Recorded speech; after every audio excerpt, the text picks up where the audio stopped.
Good evening, everybody here in Pew Hall, and good evening to everyone who's coming from who knows where to join us in this event this evening. I'm really happy to host this flash symposium on ChatGPT, and we have a great panel, so I want to get right to that as soon as possible. I just want to introduce the topic a little bit here in about 3 minutes. Basically, I was going to actually have ChatGPT live here and talking to us, but I decided I'm not stupid enough to try that because if you've tried it recently, you know you log in and it's not available. So I actually went ahead and recorded a conversation I had, so I'm going to simulate that conversation if that's okay with you tonight. So first off, I want to ask ChatGPT, can I call you Chatty? And so, because ChatGPT is really not a great name, so I just...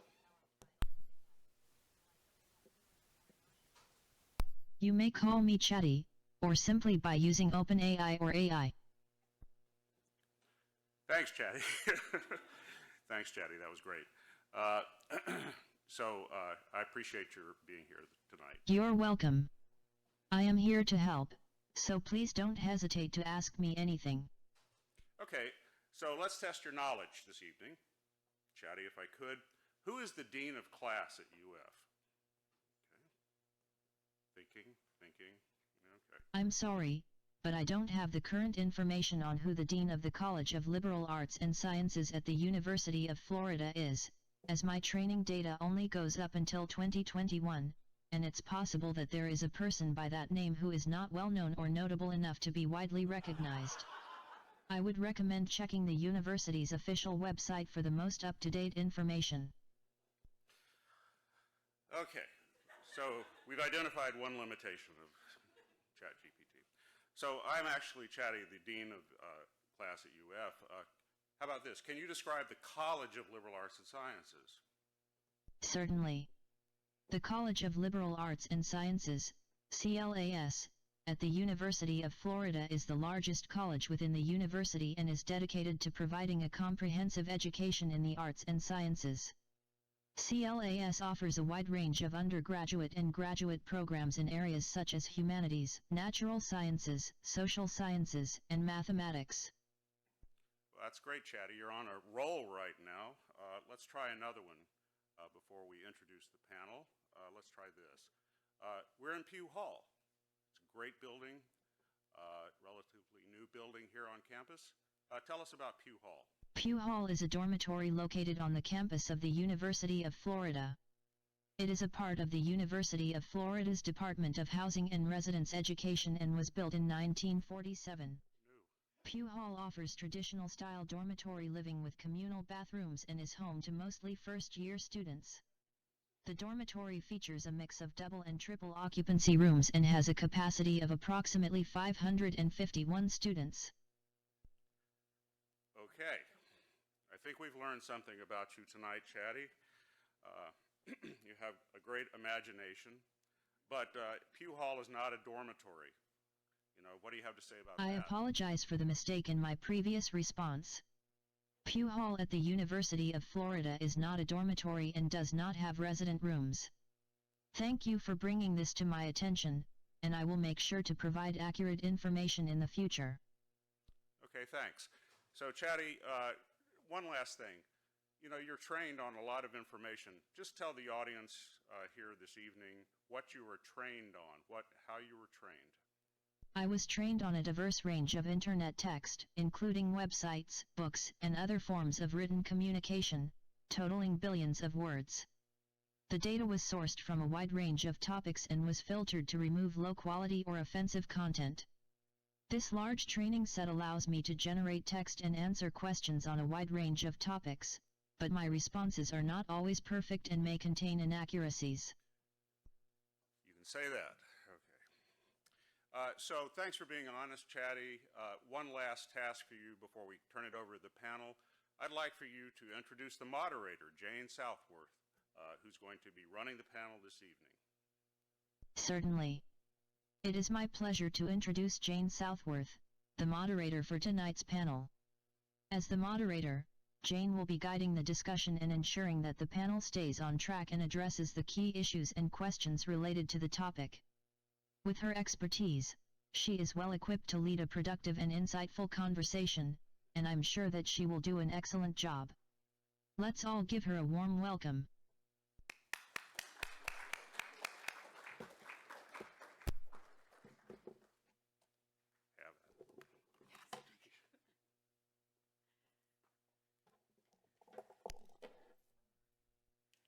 It's also good to know I'm so inconsequential that it also doesn't know who I am at the University of Florida. So I am Dr. Jane Southworth, and I am the chair in the Department of Geography. And for the last 18 months, I've also been leading the AI Across the Curriculum initiative for the Quality Enhancement Plan for the University of Florida that will start in 2025. So I do a lot of things with AI. And since my son discovered this, he's at since my son discovered the wonders of ChatGPT, we have had a lot of fun, as I'm sure many of you have, in playing with it and seeing what it can and cannot do.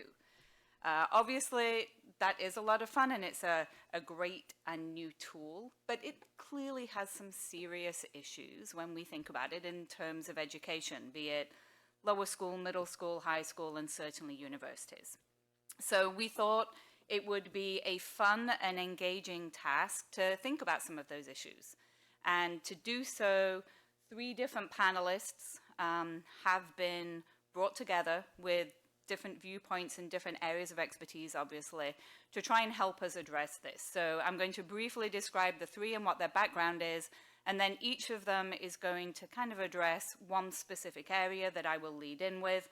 And we will end with Sid, who is stuck in a box over there. So he knows that he's coming last, and obviously you will have noticed there were a few technical issues related to that, so we will go into that. But first, we're going to start over here with Dr. Sarah Moeller, who has worked for around 10 years as an English teacher and a Russian English interpreter, and then received a PhD in linguistics and cognitive science at UC Boulder. So before then, she worked for 4 years as a linguist knowledge engineer in AI, so one from industry. Dr. Moeller's research expands AI methods to the study of endangered languages and uses insight from language science to improve natural language processing models in order to facilitate equitable access to AI technology for all ways of speaking all languages. Next up, we have Dr. David Gray-Grant, who is an assistant professor in the Department of Philosophy here at UF, and also a senior research fellow in digital ethics and governance. His research focuses on ethical challenges raised by automated decision-making systems and autonomous software agents. Before coming to UF, David was a postdoc at Harvard University, where he ran the Embedded Ethics Teaching Lab as part of his work with the Embedded Ethics at Harvard program. And then head in the box is Dr. Sid Dobrin, who is professor and chair in the Department of English. And much of his research focuses on emerging technologies and writing studies. He is the founding director of the Trace Innovation Initiative in the Department of English. He serves as a digital thought leader for Adobe and is a member of the Florida Institute for National Security, which is affiliated with the UF's AI initiative. He is currently editing a collection titled AI and the Humanities. So each of our panelists was given a prompt, each of them given a different prompt to kind of introduce themselves and this topic to everybody here. After we've gone through all 3 panelists, I also have questions that myself and perhaps ChatGPT may have come up with, as well as ChatGPT's answers to said questions. But also we would like to open it up and engage with the audience and see what questions you all have too. So as you're going along, if you have questions, just jot them down, and there will be a Q&A in the second half for us to really try and get into some of these issues in more depth. So first we're going to start with Sarah. And Sarah was asked to look at what ChatGPT is and how it works. So a nice introduction for us, Sarah. All right.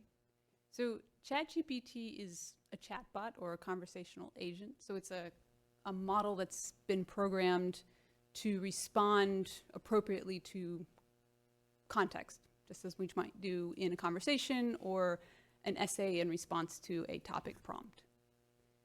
How it works, so language technology has to imitate two, among other things, two key features and seeming paradoxical features of human language, which on one hand is creativity. So we're saying sentences every day that no one has ever said before.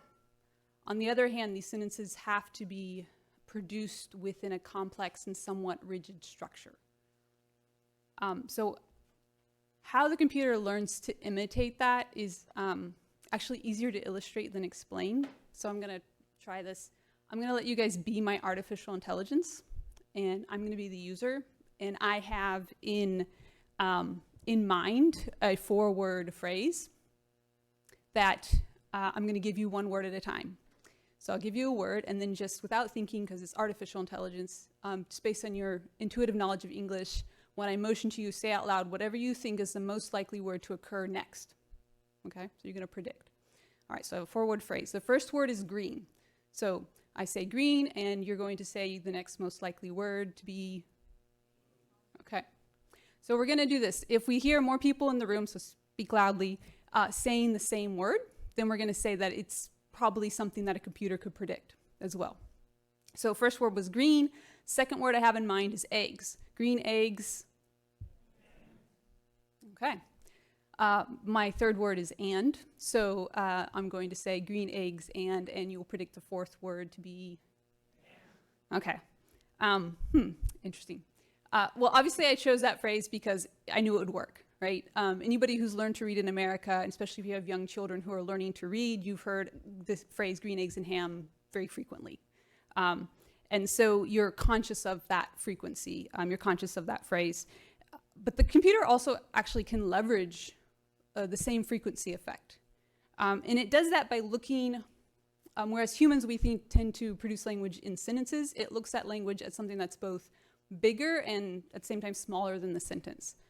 So what's bigger is it has, as we heard, a bunch of examples of English sentences from all sorts of sources, billions of words, more than you and I could read in our whole lifetime. But the smaller part is it's not looking at the whole sentence, it's actually looking at windows of words, of 3 or 4 or 5, at the most 10 words. And just like you did, it's taking, say, 3 words, say the first 3 words in that huge corpus of text, and then it's looking through all of that text, trying to finding wherever those 3 words occur, the exact same 3 words in the same order. And then it's as if it had a dictionary of English words. It will get all those examples of those 3 words, and it will look at the next word. And then it will see whatever word happens next and check off each of the words it sees as often as it sees those words occur. And when you do that, it turns out that we're not maybe as creative as we like to think. We're creatures of habit. And, excuse me.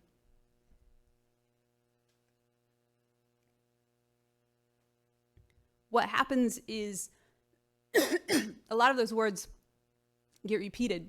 And so you have a frequency effect happening. And so it's able to use that and leverage that. And then it will just go over one word and take the next window. And so you have this overlapping effect. So that with that, it's actually learning to imitate the structure of language by having the connection of the words as they go. It works for English because the most prominent feature of the complex structure of English is a very strict word order. But here's the thing. I wasn't actually going to say green eggs and ham. That wasn't what I had in mind. I was going to say green eggs and shamrock. And if that seems at all improbable or weird to you, that's also illustrating the frequency effect. It's not a very frequent phrase that you might hear. But as it happens, I'm a professor, so naturally, it's the 3rd way through the semester, so naturally my thoughts are going towards my next break, which spring break, that's middle of March, St. Patrick's Day green. I have good memories. I have vague memories of coming down as a child to breakfast and seeing food on the table that was green that normally should not have been green, with the magic of food coloring. And also there's this picture of this plant that appears all over that 364 days out of the year we call clover, but this time of the year we call shamrock. Okay, so if as I'm giving you these prompts in context, you're thinking, okay, that's a bit more reasonable, that's also illustrating the frequency effect of language, and also why ChatGPT has kind of exploded as something better than other language models, because it has been able, well, it's actually brought in direct human feedback, among other things, to reinforce the responses that the model gives in a way that says, okay, yeah, this is a good model, or a good response to this context, this is not such a good response. So in a sense, it's choosing its frequency effect in response to the context. So if it's all words like leprechaun, Ireland, St. Patrick's Day, March, it might produce green eggs and shamrock rather than green eggs and ham. And so that's how it has learned, or seems to have learned, to respond creatively to context as if it actually understood what was being said.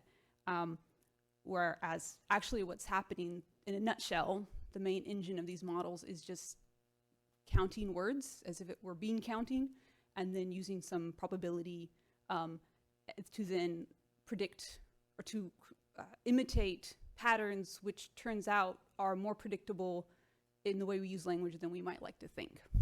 So that's how it works in a nutshell. Thank you. That was very cool, and apparently I'm very predictable. So there you go. Works really well on my stuff.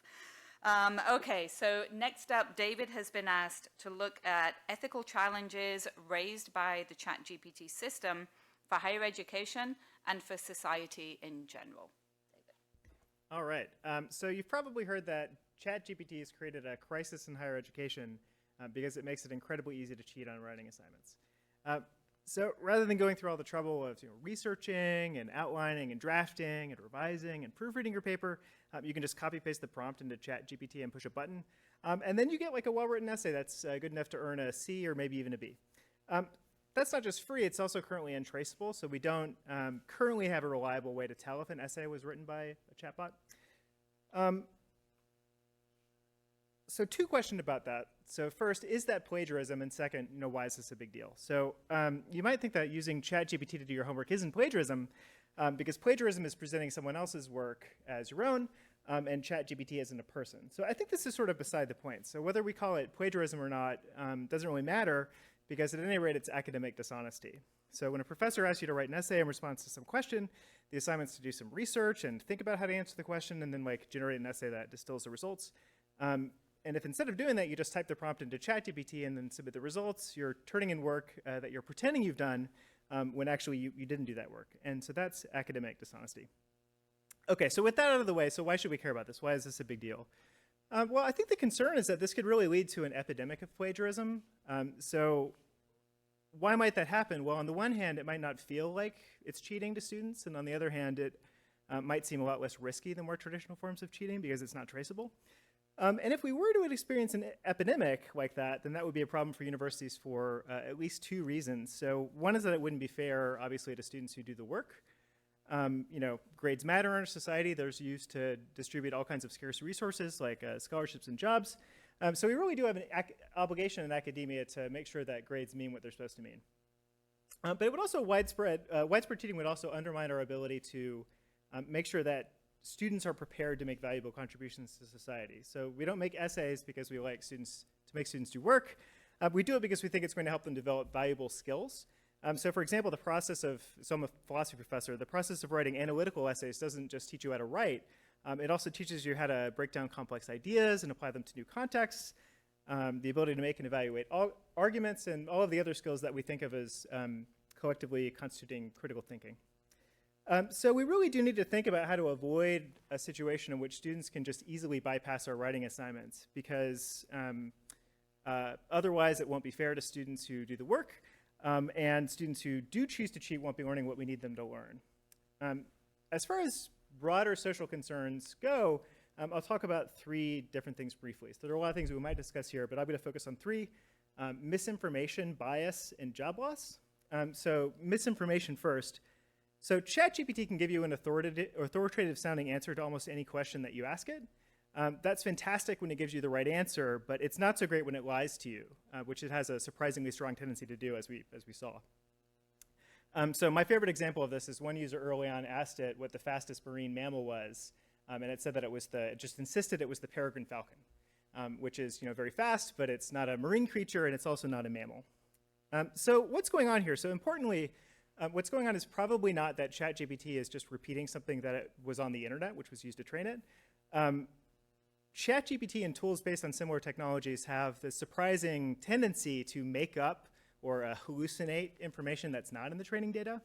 And since they do that in an authoritative tone and backed up by plausible sounding arguments, it can be really difficult to tell when they're telling you the truth.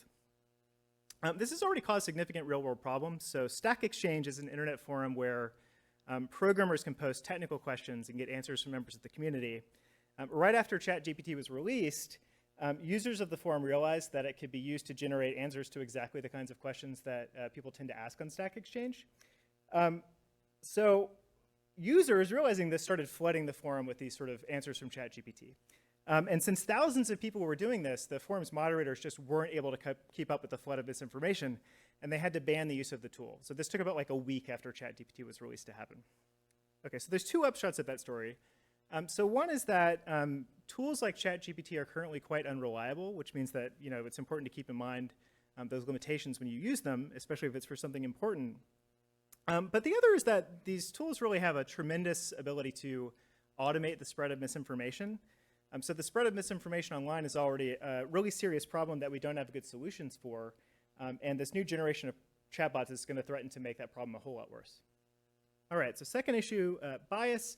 There's an old saying in computer science, which is garbage in, garbage out. So what does that mean? So it means that if the data that you put into a computer system is flawed in some way, then you're probably going to get flawed results back out. So ChatGPT, as you heard, was trained on huge swaths of the internet. And there's a lot of good stuff in there, but there's also a lot of bad stuff too.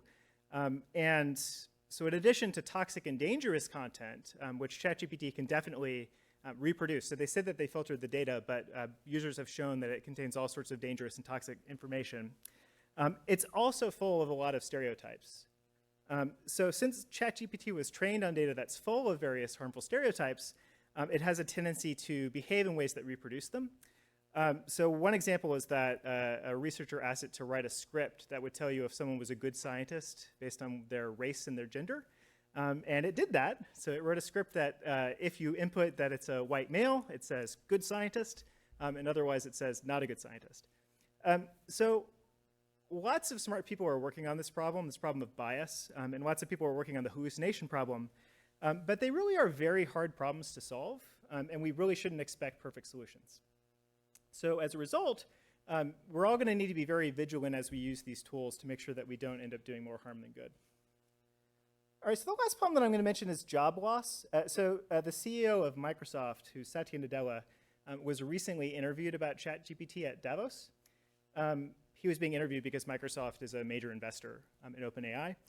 So he mentioned that one of the world's leading AI researchers, who's the person who developed Tesla's autopilot software, he headed up that team. So he claims that 80% of the code that he writes now is written by something called GitHub Copilot.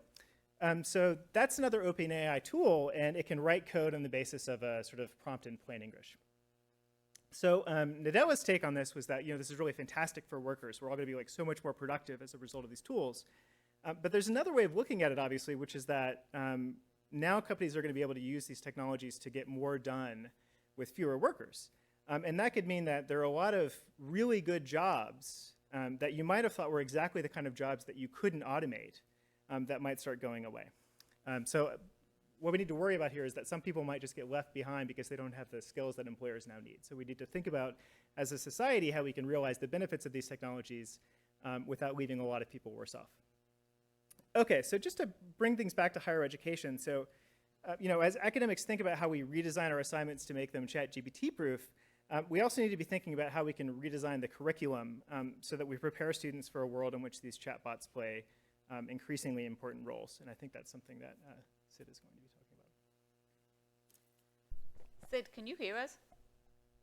Yes, indeed. Oh, sweet. Just thought it seems like an obvious question, but you'd be surprised. Okay, so our third panelist, Dr. Sid Dobrin.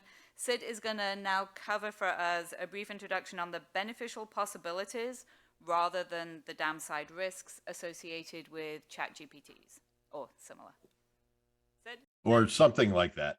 I actually am going to pick up a little bit on what the others have said throughout this, and I want to speak about some ways to think about how ChatGPT and other similar AI applications might affect what we do as teachers, particularly as teachers of writing, and how that might lead to some positive impact, as my colleague just mentioned about the future of education here. And given yesterday's announcement from Google about the release of Bard, which is Google's competitor with ChatGPT, not to mention other apps like Hugging Face or Jasper, we have to acknowledge that the importance of these AI generators are not a new fad or something that only a few tech-savvy students are going to be engaging. They are now part of how students and professionals read and write. And though I won't go into it here today, we also need to acknowledge that these kinds of writer bots are really not new, and they've been employed across many industries for at least a decade now. And so to that end, I want to start off by saying that the important questions that we as researchers and teachers need to be asking about AI platforms like ChatGPT and Bard, the very platforms that our students are and will be using, are not questions about what these platforms do, but what they will do in 5, 10, 20 years down the line. So in order to start thinking about the future of AI in education and how we can help our students to work in this world, I want to first respond to the sense of moral crisis that has proliferated alongside the recent media infatuation with ChatGPT. That very large-scale reaction across educational institutions that inspires panels just like this all across the country. Now, interestingly, not an hour ago, I received an email from a company, I'm not going to say the company's name, but they wanted to demo for me their new platform that, quote, combats AI-generated essays. And that seems to be this prevailing attitude that we want to combat these AI writing bots. But here's the thing. When it comes to technology, there is nothing new about these cries of moral crisis in the future of writing, writing instruction, and education in general. We've heard the same things about every writing technology that interacts with the production of and teaching of writing. Wikipedia, word processors, spell checkers, grammar checkers, citation generators, chalkboards, the printing press, copy machines, ballpoint pens, pencils, and in fact, writing itself. Remember all the outrage against Wikipedia back in the early 2000s and the fear that students might use it rather than conducting actual research when they're writing? Teachers in educational institutions held meetings, they had panels just like this one, and they filled syllabi with rules banning students from accessing Wikipedia.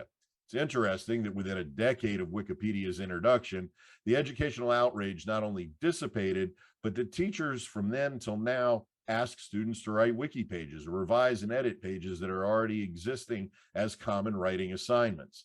Imagine, too, a writing class now that bans word processors, spell checkers, grammar checkers, citation generators, or any other technology that teachers have vilified as the death of writing in education when they first appeared. Because you see, technology, and I mean all technology, always has two paths. It either becomes ubiquitous and is naturalized into our backgrounds, and it just becomes the way we do things, or it becomes obsolete, most often because another technology has superseded its use. Now, that doesn't mean that we have to give up on everything we know about writing, about good writing, and about good teaching. It means that we have to apply some of those approaches to these new contexts, and we have to change some because of these new contexts. Now, you had better believe that right now, textbook companies are designing course materials and content delivery systems to account for these new technologies. They're also designing AI chatbots that will provide students with fundamental writing instruction for these new writing contexts. I know this because I talked to the publishers about these things.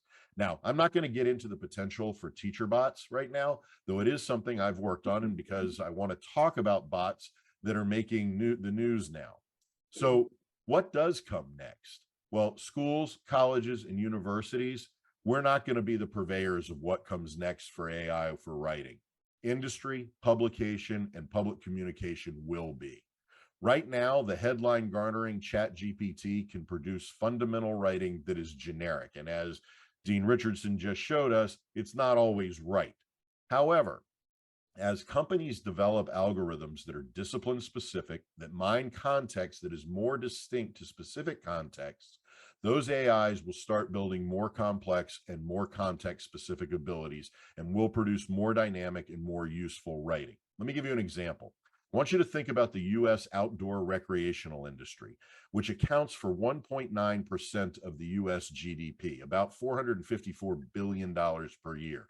This is an industry that relies on the ability to perpetually and rapidly produce nearly endless content in the form of magazines, product descriptions, travel guides, advertisements, videos, reviews, social media posts, and so on. When this industry further develops AI writing bots specific to its needs, or more specifically, when tech companies develop these bots and sell access to them to specific industries, as they already are, those bots will produce the writing that is both needed and effective. Subscription AI services will inevitably become the norm for much of the content produced for commercial consumption, and many companies will build their own writing bots for specific and private needs. And companies like Jasper AI are really banking on this.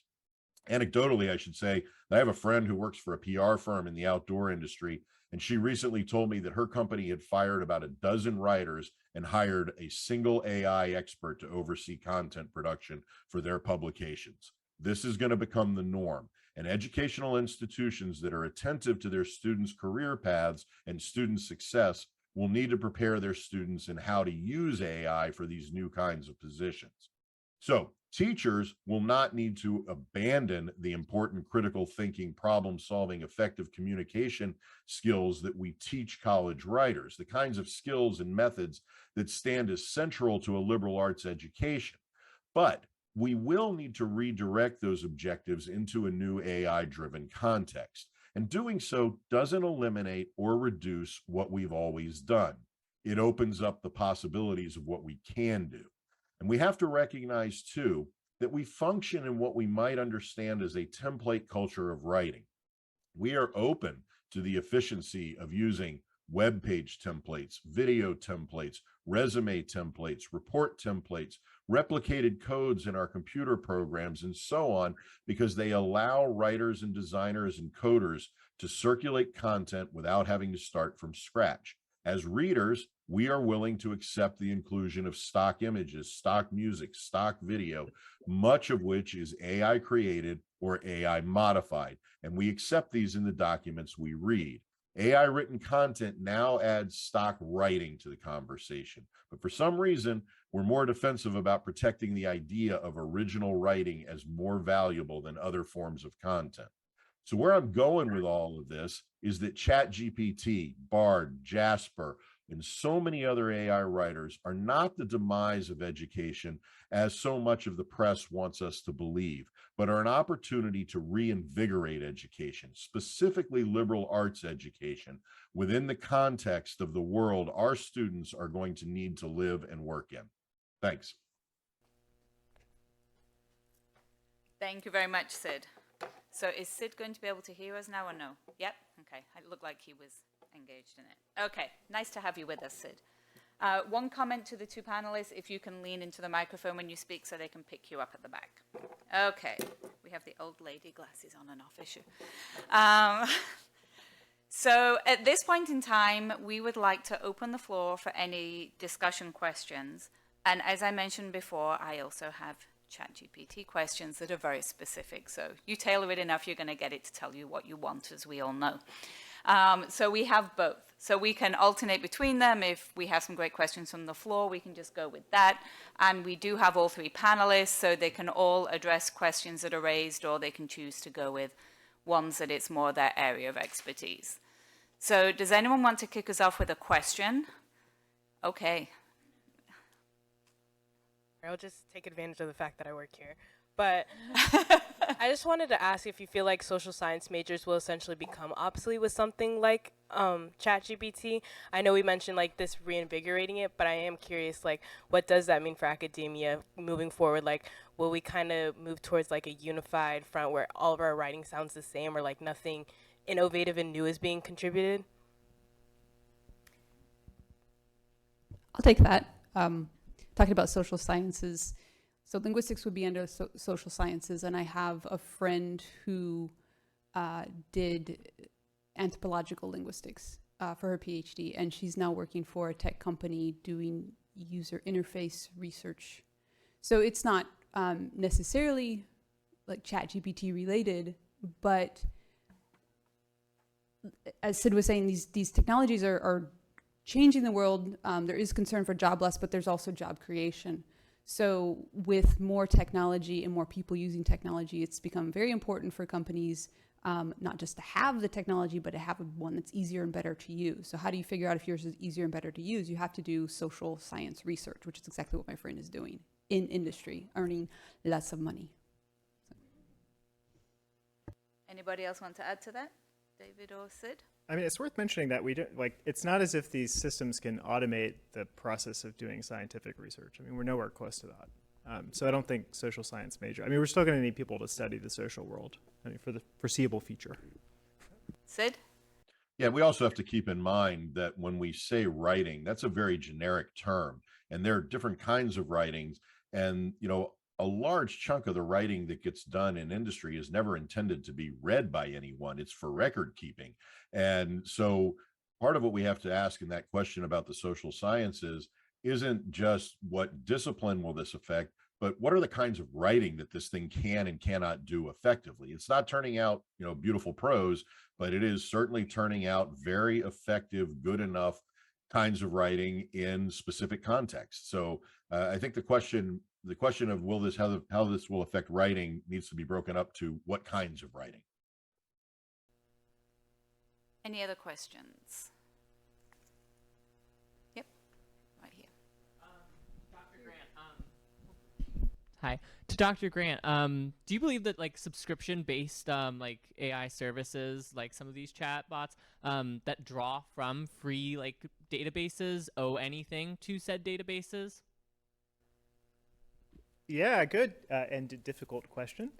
Right. So so there's a lot of these, you chain these chatbots on like millions of documents, and then they're able to write text that's based on those documents, but they don't cite their sources. And there's a question there about whether we should think of that as a kind of plagiarism. Interestingly, there's a website, news website that was using ChatGPT to write stories. And an event, like a big site, I'm not going to name it, a big site.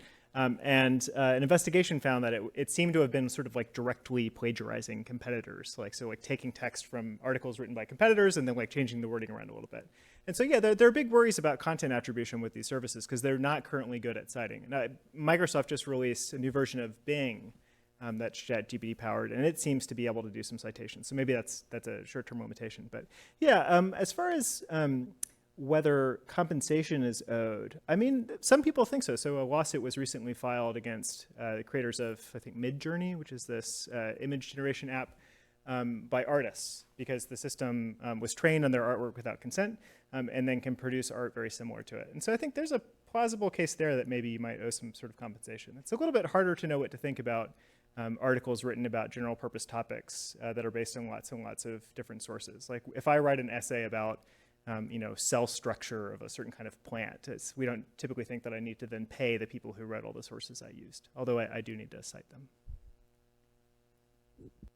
And it's not just art, I think music is as well. Music, you can train it based on different performers, and it will write music of that genre or even the merged genres. That's with the same question, right?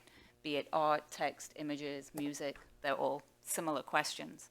Yeah, Google released a system that can make accordion death metal. I strangely want to listen to that now. Guess what I'll be Googling tonight. Other questions? Can I add something to that real quick? Oh, sorry, Sid's going to go first, and we'll go to the question in front. Sorry, Sid. So, Just real quick, part of the underlying part of that question too is that we're operating with definitions of plagiarism and intellectual property and such that were created in a literate world, in a print technology world. And the digital technology world is having us rethink a lot of those definitions, just in the same way that we're having to rethink our understandings of things like security, surveillance, privacy, social interaction. Part of it is that as more and more of these AI writers are putting out music and art, it's the question of, are we going to adhere to a print culture's rules for how those operate, or are we going to create new rules in a digital world that fit the new context? Thanks, Sid. And next question. How well does ChatGPT work to emulate like human speech? Like if you were to ask it, oh, speak like a 8-year-old would or something, you know? That's a good question. I haven't tried ChatGPT, but in general, one of the things that ChatGPT and the models that other models have been dealt in the past few years have done really great on is being able to switch genres. That wasn't true a few years ago. Once you could train it on a certain genre, once you switch genre, performance went down. Speech technology, original, you train it on one speaker, switch it to another speaker, it would go down. Train it on a bunch of men's voices, give it one woman's voice in the same language, couldn't handle it. Generally, once you get out of English, your models just, they can't handle it. And there's a few reasons for that. There's so much more data available for English on the internet, lots more data. And then the other reason actually works not only for English, which is the most prominent language on the internet, you can scrape up the data, but also true for the most spoken language, Mandarin. And actually, if you're talking about written, that covers more languages than Mandarin because the writing can be used for multiple related languages that have this similar feature. What English and these languages, Mandarin and those languages have in common is two things, a strict word order and a very simple word structure. So every kind of element of meaning is separated into a different word, and those words don't change, you just put them in the right order. So these, taking windows of words works pretty well. It's going to occur more or less in the same order. There's not a lot of variation. That's not true for most languages in the world. Even other European languages, English is somewhat unique in that way. That there's more complex word structures, and with that comes more free word order. So you need more examples because you have more variation in what word, like subject verbs can go in different order. So if there's more variation, you need more examples so you can imitate it. And then this, what's called the auto vocabulary problem for language technology. Computer can't tell that dog and dogs are related. It has no idea. I mean, it's as different to the computer as and, one letter difference. So you have to tell the computer, you have to program it to recognize these systematic relations between a singular and a plural noun, or walk and walking and walked, all the tenses and moods, which are pretty simple in English.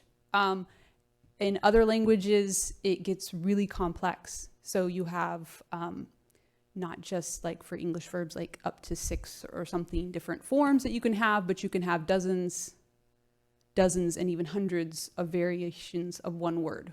And every one of those is a new problem for the computer. It hasn't seen that before. It can't realize there's a relation. So you have to deal with the complex structure. So all sorts of complexities. I could go on, but once you get out of English, once you get out of anything with a lot of data, or once you get into a language that has more complexities, this stuff is just not available. And so then for varieties of English, speech technology doesn't work with someone who doesn't speak similar to whatever voices they use to train those. And ChatGPT is a little bit easier because they grabbed everything from the internet, and you have all sorts of writing genres, and you have lots and lots of data. So it's working a little bit better than other technology. But David. This is just so directly related to the question I get. So the New York Times did this thing where they had ChatGPT generate a bunch of stories that were supposed to have been written by school children. Exactly the kind of prompts that kids get when they're very young at school. And then they had experts try to tell which stories were written by actual school children and which stories were written by ChatGPT. And the experts got it wrong a lot of the time. So yeah, it's pretty good at imitating. You can also ask it to explain things at different grade levels. So you can get it to explain a concept at a third grade level, or at like a college grade level. And it's quite good at that. Yeah. And I think with Jasper AI, because I played with that a few years ago, you can tell it exactly what you want. You can give it a tone of voice. You can say whether you want academic or entertainment or informal, and age. And you can say not only age, but gender. So you can say 14-year-old middle school boy, not that my son would do that, and have it play with that text for you. And you can actually do it down to that level. So I think there's a really interesting ethical question there too, Jane, in what you're describing, because we've seen, for instance, with ChatGPT, that we have to remember that all these algorithms are written by humans, and so there are still aspects of how we think about things built into the algorithms. So, for instance, I saw a recent experiment where ChatGPT was asked to write an article in the style of CNN, and it turned out the article as though CNN would write it. But then when you were asked ChatGPT to write an article in the style of, say, a right-wing news outlet, it responds, "I cannot do that because I cannot give out false information." And so the ethics of the politics of who's determining what it will and won't do in those kinds of stylistic and ethical approaches, we have to remember there's still a coder behind all that who's giving it. These things are not 100% objective. And so we have to remember that when you ask it to speak like an 8-year-old or a third grader or whatever, those have to be coded in and described what that is. And that has an ethical ramification to it. a huge one. Other questions? Okay, let's go to the middle there first, I think. Hi. So jobs are changing as automation makes some obsolete and creates others. So this always happens with new technology in the past and in the present, but never at this rate. How as a university can we keep pace with new jobs requiring new technological skills, considering how long it might take to create a new major or change coursework? So I can hit that one first. So UF has already heavily invested, right, in AI through a donation by Chris Malachowski, an unbelievable donation, both in terms of resources and computing resources, as well as manpower. We have actually a staff now that will help you work with a lot of this. So we're ahead of the game in some ways compared to other campuses. And even then, it is exactly what you say. How do we react quickly? I would say in general, universities are perhaps not the quickest or most adept at change, right? Just because of the infrastructure we have. So we're already looking at that. We already had 6,000 students last year take courses in AI, already existing courses, kind of informally tagged as an AI course. And we're bringing on a new curriculum committee that will tag courses in 5 different types of AI categories, specifically linked to the C3 Center here on campus, so the Career Connection Center, working with them. They've hired an AI career person to link directly with industry to try and make sure that the skills you're learning are directly related to those in industry. And linking with what Sid just brought up, there are so much to do with ethics, bias, fairness, equity, all of these issues with AI, and the reinforcement of stereotypes in data sets is a horrific problem with that. So this way, 1 entire quarter of our categories of AI courses are actually AI ethics, bias, and fairness, and equity, because those are big issues, right? As soon as we get into this, it's come up a number of times. I think David mentioned it earlier as well. So addressing those issues. So we're trying to adapt very quickly from the career end all the way through the intro level class. There's already a certificate for any major. There have been over 100 hires in all 16 colleges, so no college has been ignored. Obviously, there are some, like engineering obviously has a lot more already, and there are already over 400 faculty already working in this field. I think Sid referenced it. It's not new. I am not young, and I did my PhD work using machine learning and AI, right? So this isn't new. You're right that the speed of some of these introductions are freaking people out. But again, a lot of them have been around for a long time in industry, where it's really in the open now. It's here for discussion. It's on a panel. And that's great, right? That's where we want it to be. We want it to be out in the open and discussed. We also want it to be a resource that everyone can access, that it's not for a select few, that it's not behind a paywall, which currently, it isn't. Some of the others are. Jasper AI, I think, is $1,000 a year to have a membership there.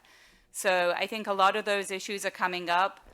There are responses, and not just at UF, but we were way ahead of the game, courtesy of, you know, the Chris Malachowski and NVIDIA gift, straight up. I mean, that's what put us ahead of the game. So I think you're fortunate that you're at a university that already has these certificates for every major, but right now you have to go seek them, right? You have to go find out about them. And the AI Squared Center, which is the academic home for AI, kind of generation of data and at least sharing of that information, is a good first place to start. But yeah, it's going to be a rapidly changing landscape, and that's kind of fun, right? That's an opportunity and an engagement as well. You'll be better trained than most of your peers coming out of UF, and that will get you those jobs before they do. I'm going to add on to that because I was in industry and I was in a humanities industry, if you will, job. And then when I switched over to technology and I saw the huge difference in job opportunities for myself, and then being in a PhD in linguistics department, seeing, again, this disparity in job opportunities, or how long people were hunting and looking for jobs and how many people they're competing against if they were not willing or not to go into technology with their humanities and social science degrees. So I thought a lot about this, and I think about this when I'm interacting with my students. And what I think of is there's two things. One is to go back to the basics. There are skills that work for any job that you should emphasize on. So communication would be one, having been someone who's hired people and been responsible for them getting fired, but well-deserved. Communication's huge. Are you going to communicate? I'd say after reading, writing, arithmetic, can you communicate well? Do you keep up with that? And do you stand out? So a good reason not to use ChatGPT for your essays, right? Become better. Use the tools and then become better. Help use your teachers to help you stand out. So there's the basic skills, and then there's the learning new skills. So I read an article years ago, well, not that long ago, but it was longer ago. It was like maybe 10 years ago or so. So it wasn't like just in the past few years with all this coming up about how computer programming is going to be the new blue-collar job in the next 50 years. Everybody will have to know how to do it, and it will be a dime a dozen. And I think shortly after that, Google started hiring people without college degrees as programmers. So basic skills. So I try to encourage, without pushing people into things that are not interesting, for all of my linguistics students to learn basic computer programming, which I offer a class if you want to take it. But learning new skills. And then one of the biggest reasons I got into the AI industry is because I was a linguist working at a natural language processing industry, so AI company with programmers, and we were trying to solve the same problem, and I just, for the life of me, could not figure out what we were talking about. Like, their way they thought and the way I thought about these language problems were so different. So just thinking about how do you communicate and being able to understand just a little bit, even if you don't really like programming, but you understand how it works, you can stand out in industry right now. So lots of ideas there. Okay, where was the next question? Yeah. Thank you. This question is for all the panelists. I was enjoying my last days on TikTok before it's banned, and I came across a video of a teacher who had an assignment for the students. So it went to something along the lines of write a book report on Hamlet. And as we learned, ChatGPT got a lot of it wrong. So what she did was she scratched out the parts that were wrong, printed it out for her students, and had them fill out the rest of it as a test, as an assignment. As educators, do you have any assignments that are creative like that to, as Dr. Dobrin mentioned, not combat it, but adjust? Go for it, David. I'm teaching a course on the philosophy of artificial intelligence. So the first half is like classic questions about philosophy of mind and AI. And the second half is ethical issues. So my students are currently working on a paper where the question is ChatGPT intelligent in the way that we're intelligent? And so they're doing some experimentation and they're reading some articles. But I mean, this is really just sort of a fun way into an old problem, which is like, what is intelligence? And could computers be intelligence? But yeah, that's one thing I'm doing. That's all I've got, though. I don't have anything. I know a number of faculty are doing, basically asking the students to engage with ChatGPT, because they already know that they are, and asking for them to basically cut and paste the text that you get back for these different prompts, and then evaluate, improve, and correct that text, in part to teach them ChatGPT really likes to make things up, and don't get me started with the citations, which are 100% fabricated, by the way. They just make them up, but they sound good. They'll be the right journal, right volume, right year, right page numbers. The rest of it's completely fiction. You Google Scholar it doesn't exist. But it sounds like a paper you should have read because it looks really good. It's scary, right? David and I were talking about it before. So why not teach those things? Why not actually engage in it in that way and have the students be the ones to realize and evaluate the strengths and weaknesses of this as a tool, which is what it is, right? It's a good tool in some cases and an awful tool in others, depending on viewpoint. But why not do that, right? And I know a number of faculty are already engaging in that way.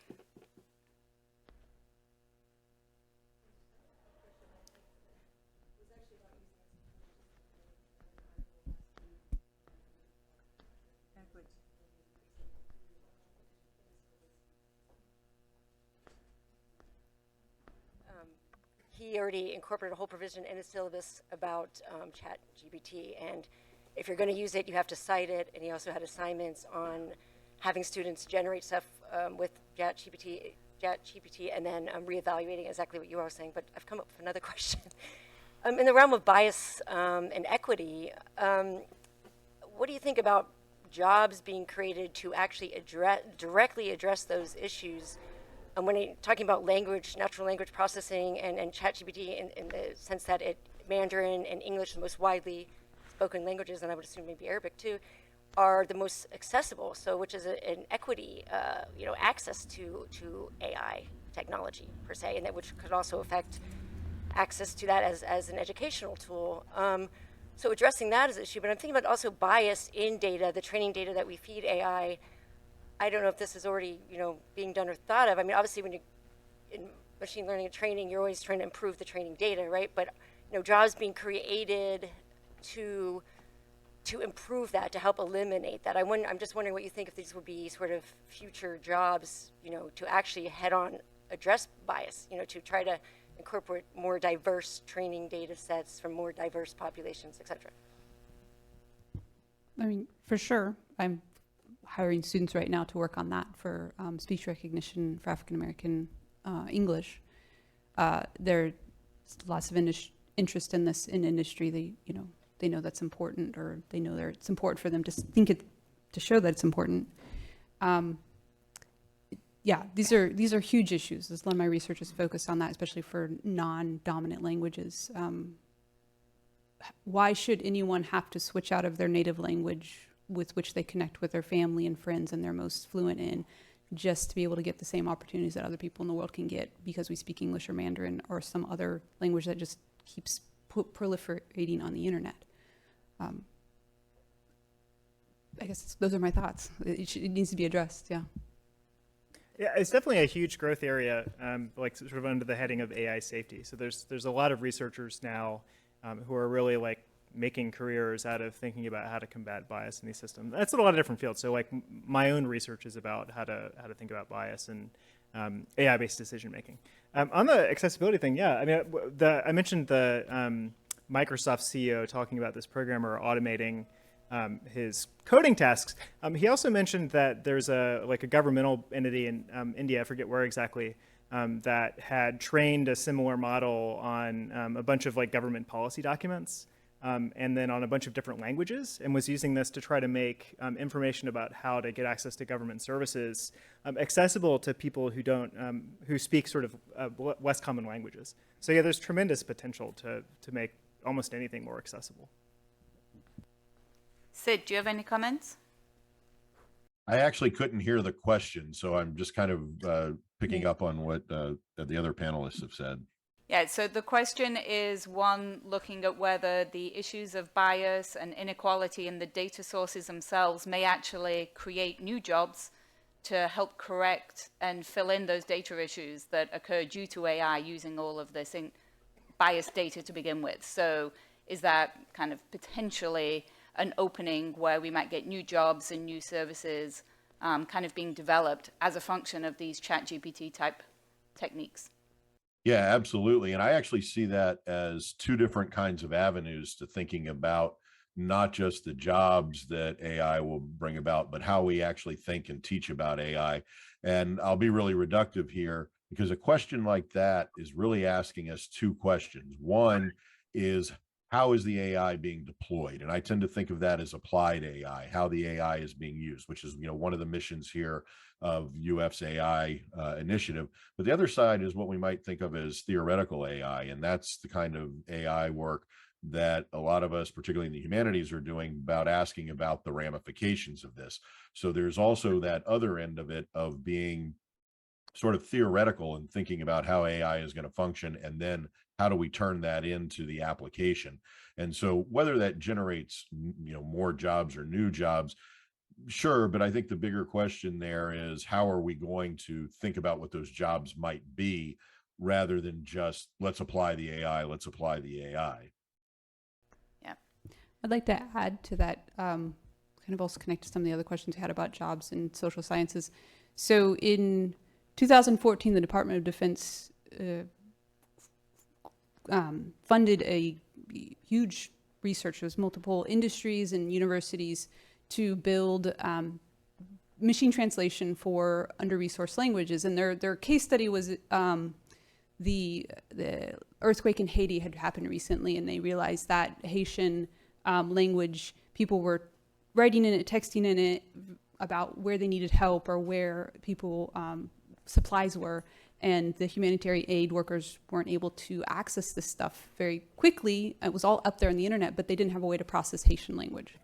And so that was their case study. It was Department of Defense, so I don't know if that was, what exactly they were hoping to, what they actually wanted to do. But anyhow, they funded this huge project. It lasted for 5 years, and I was involved a little bit with it in my lab, and I was sent to the final wrap-up, which was 5 years later. In the meantime, this kind of AI revolution had happened from kind of launched 2015, so these deep models had come out since the beginning of this project. And so they were kind of giving the overview of this project at the last wrap-up, and they started with these models, then, these deep learning, the neural networks have come up, they're gonna work, they're gonna be great. And they had, I guess the last update movie, they had all planned to use them. And now it was a wrap-up meeting, and they realized, well, it just don't work. They need a lot of data. We don't have that. So for some of the teams, they had been allowed to use native speakers of the language to come and give them data. And these were, top computer scientists. They were in industry. And I remember there was one from Johns Hopkins, one from Columbia University, who stood up there and said, we were using these native speakers to get the data, but we just feel like we didn't know how to do it. We didn't know how to get the information in an efficient way out of these humans. We feel like there's got to be a better way to do this, but we don't know what it is. And these were computer scientists. So I'm sitting there both shocked and not surprised at the same time, because they're computer scientists. It's not a social science.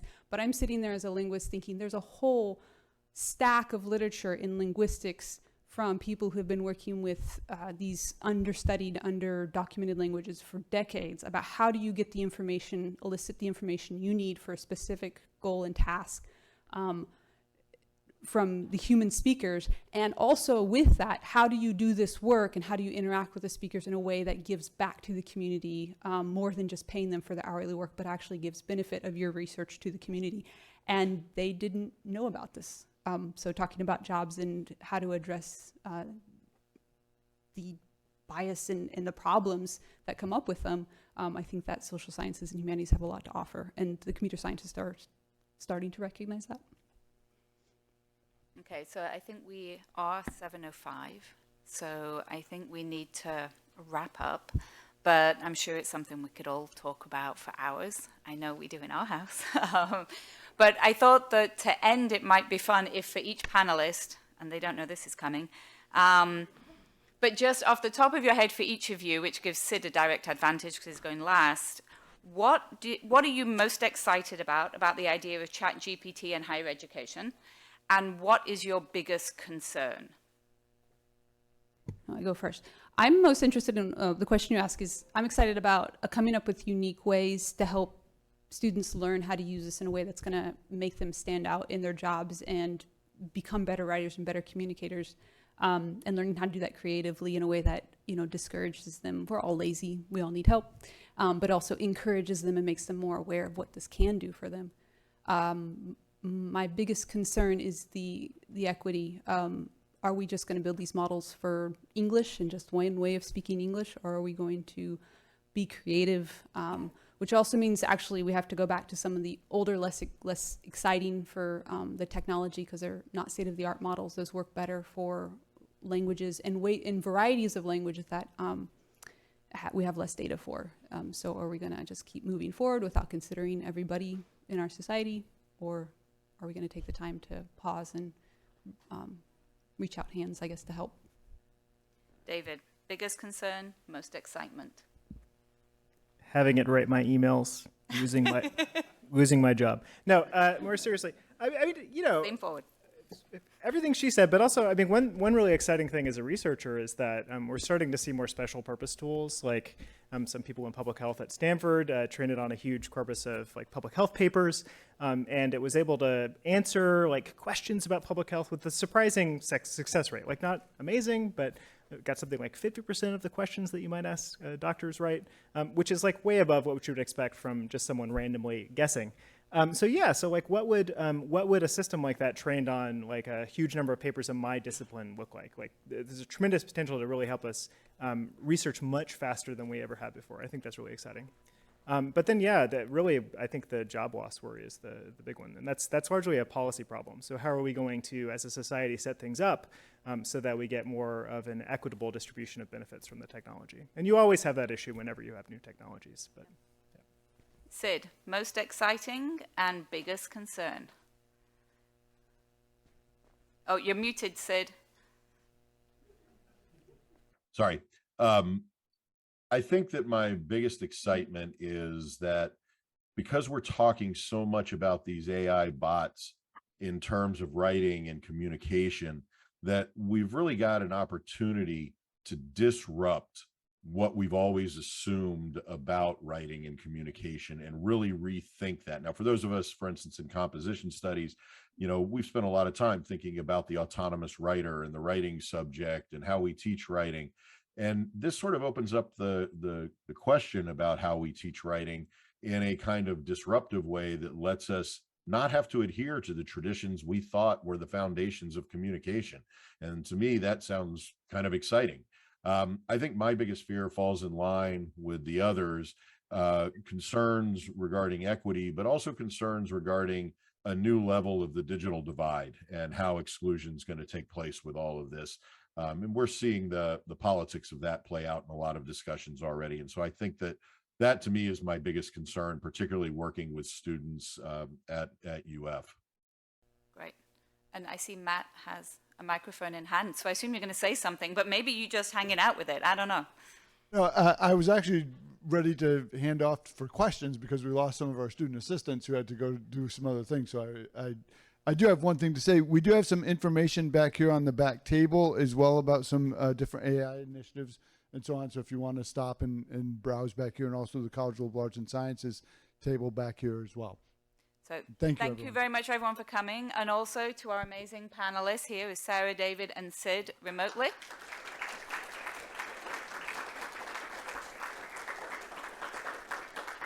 And I'm sure that this will be the first of many of these types of panels and discussions, and I think engaging in it and having fun with it, because it's not going away.